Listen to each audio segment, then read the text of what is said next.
Our elders warned, if you by any chance hear a baby cry in the middle of the night, do not open your windows and never ever reply, for it is not a child, it is Ogido the bush baby, and it delights in being answered.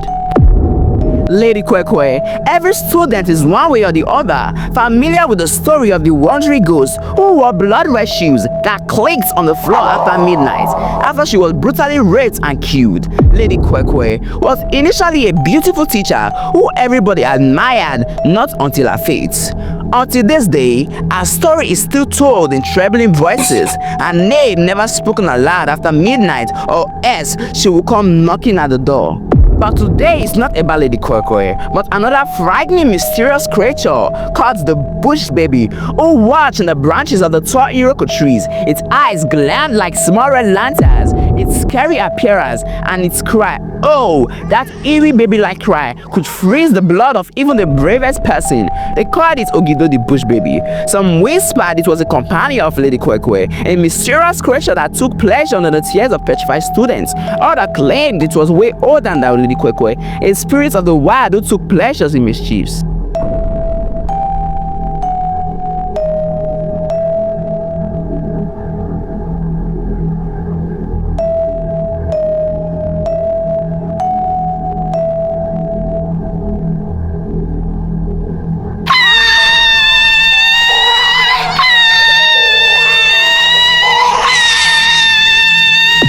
Once upon a time, in the prestigious boarding school called St. Maria, the school was located in the rural part of Ogun State.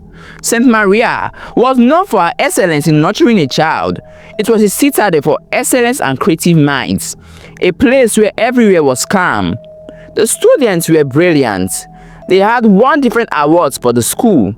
Wealthy parents admitted their kids irrespective of the location. The excellence of the students in the school beat all odds. But everything changed when Winifred Desmond started St. Maria. Winifred was in SS2. Her mom had just relocated to the village. She was transferred because of her job, so they had to move to the rural side. Winifred had to join in SS2. Unlike St. Maria, which didn't admit students in SS2, it only ended in SS1. But her mother, Mrs. Jessica, had a very cogent reason for their unexpected relocation, so they had no choice but to admit her into St. Maria. She was finally admitted into St. Maria. She was very sad and gloomy because she missed her friends in her former school. But this was her reality. She had to accept it. She immediately headed for the principal's office to ask for directions because the school was very gigantic. One could easily get lost there. She had to know the ropes. When she got to the principal's office, she was instructed to follow a girl who apparently was in the same class as her. Her name was Moturayo. She was super friendly and sociable, and they instantly became friends.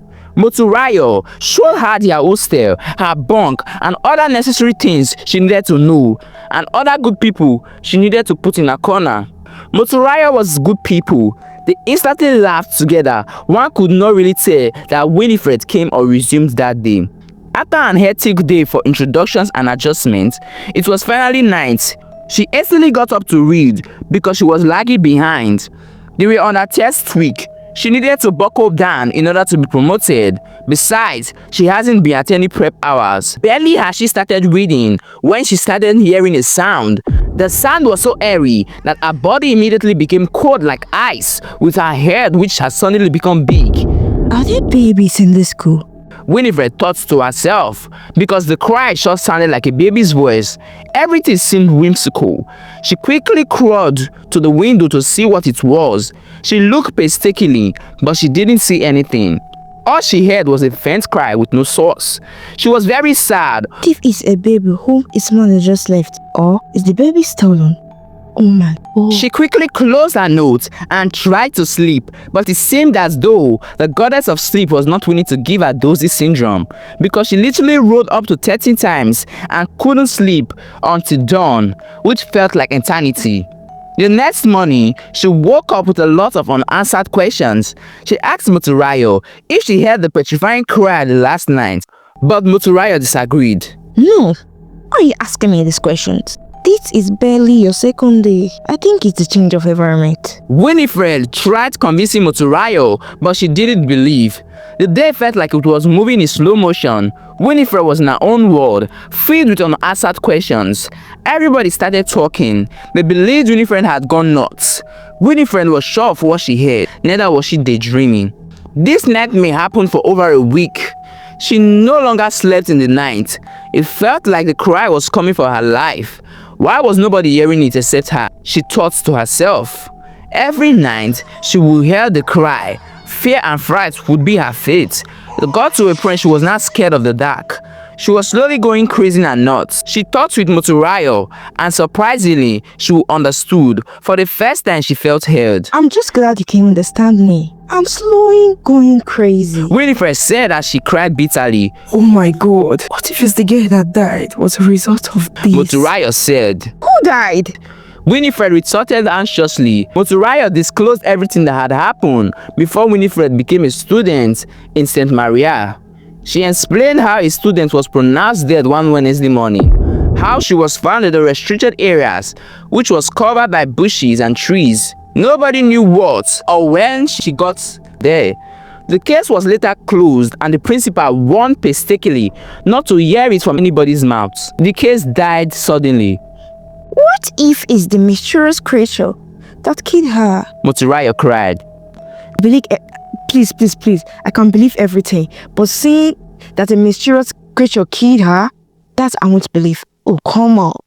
Winifred then planned with Motorayo to finally unveil the truth by midnight. They planned to unveil the truth of who was making such noise or why the so-called mysterious creature won't leave their school. Midnight finally came.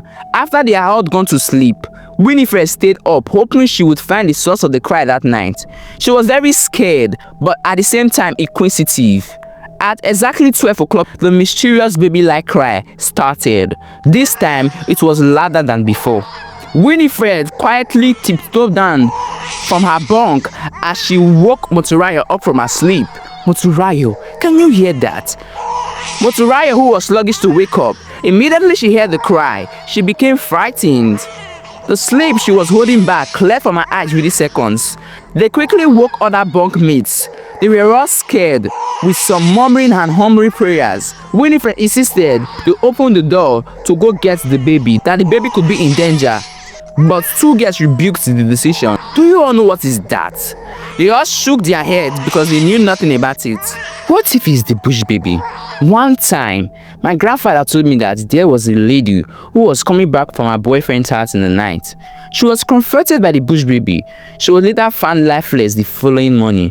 Rumors had it that the bush baby sounded like a complete human being. Onome said, "You've got to be kidding me," Winifred said. "So you guys still believe in all these archaic superstitions? These are fictitious. This is an actual baby. Can't you hear the cry? If it's an animal, we all can still tell, Joe. The cry is so innocent and alarming. You guys should have sympathy for once. I'm not mad," Winifred said reflectively as she reached for the door. They all warned her not to go, and it low-key resulted into a little fight for a few minutes, but she paid deaf ears.